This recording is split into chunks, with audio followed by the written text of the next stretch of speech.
أخطر حاجة بتحصل لما مدير جديد يمسك مكان، إنه بدل ما يشوف الناس بعينه يشوفهم بعيون الشلة القديمة، يلبس نظارتهم ويسمع بودانهم وينفذ طرش حق.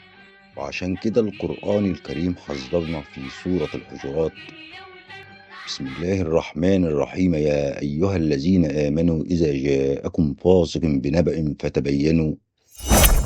لأنك لو ما تبينتش وبحثت بنفسك هتظلم كفاءات بجهالة، وتصحى بعدين تلاقي نفسك ندمان لما الشركة تقع بسبب بطانة السوق اللي حوطك. يا استاذ مسعد، الموضوع مش بطانه سوق، الموضوع بطانه راحه. المدير الجديد زي الضيف في عزومه رمضان، لازم يروح حوالين يعرفوا مين معاه ومين عليه.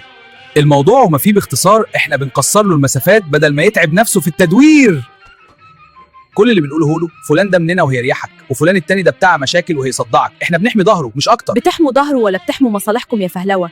الترشيحات المسمومه دي بتمحي مبدأ تكافؤ سيدنا النبي الفرص. صلى الله عليه وسلم قالها واضحه: اذا اراد الله بالامير خيرا جعل له وزير صدق، ان نسي ذكره وان ذكر اعانه. لكن المدير اللي بيسلم دماغه لشله المصالح بيبقى عمل زي اللي بيبني عماره على رمل. مع اول هزه بتيجي الشله دي اول ناس هتهرب وتسيبه يغرق لوحده. الخلاصة: الصف التاني مش نبايط نوزعها في خيمة رمضانية، يعني مش نقطة ومجاملات بنرميها للحبايب لمجرد إننا بنحبهم. دي نتائج وأرقام وبحث ميداني، والمدير اللي ما بيشوفش بعينه بيلبس في الحيط. شاركونا تعليقاتكم.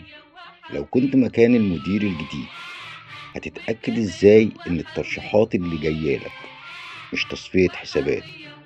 مستنيين تعليقاتكم وصياما مقبولا.